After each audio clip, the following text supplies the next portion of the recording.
તો અમદાવાદના વસ્ત્રાપુરમાં 188 કરોડની છેતરપિંડીના મામલે મહત્વના સમાચાર છે।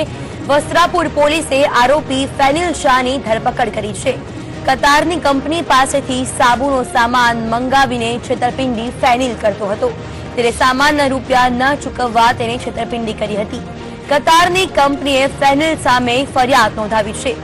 અગાઉ પણ ફેનિલ શાહે નિરમા સાથે 58 કરોડની છેતરપિંડી કરી હતી। आज मामले संवाददाता आशुतोष उपाध्याय जोड़ाई गया है। आशुतोष, समग्र मामलो शुं छे, केवी रीते फेनिल जे ते छेतरपिंडी करतो हतो अने आगळ हवे पोलीस कई दिशामां तपास करी रही छे, शुं कार्यवाही थई रही छे? દિલ બાપ અને બેટાએ કતારની મુંજદાત કંપનીની 188 કરોડ રૂપિયાની છેતરપિંડી કરી અને વસ્ત્રાપુર પોલીસ સ્ટેશનમાં કરવામાં આવી છે। ફેનિલ અને તેના પિતા જે ભરતભાઈ શાહ તે સલ્તેજ ખાતે એડનોર સાબુનું જે કેમિકલ હોય તે વેચવાનો બિઝનેસ છેલ્લા ઘણા વર્ષોથી કરે છે।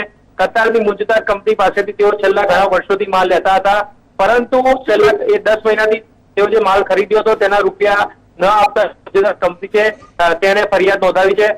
90 દિવસની ક્રેડિટથી તેઓએ આ માલ લીધો હતો, પરંતુ 10 મહિના થવા છતાં પણ તેઓએ તેનું પેમેન્ટ કર્યું ન હતું, જેને પગલે મુંજદાત જે કંપની છે તેઓએ પિતા અને જે પુત્ર છે તેમની સામે ફરિયાદ કરી છે।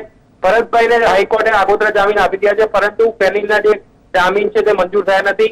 તેઓને 6 દિવસના રિમાન્ડ આપવામાં આવ્યા છે કે ફેનિલે અગાઉ પણ 3 કરોડની છેતરપિંડી કરી હતી અને જે 188 કરોડ રૂપિયા છે તે ક્યાં સગ્યા કર્યા છે અને જે ફેનિલનો દાવો છે કે જે રીતે ડોલરનો જે ભાવ છે તે ઉંચકાયો તેના પગલે તે પેમેન્ટ કરી શક્યો નથી, ત્યારે તેમાં કેટલી સચ્ચાઈ છે તે દિશામાં પોલીસે આગળ તપાસ હાથ ધરી। આશુતોષ, આભાર માહિતી બદલ।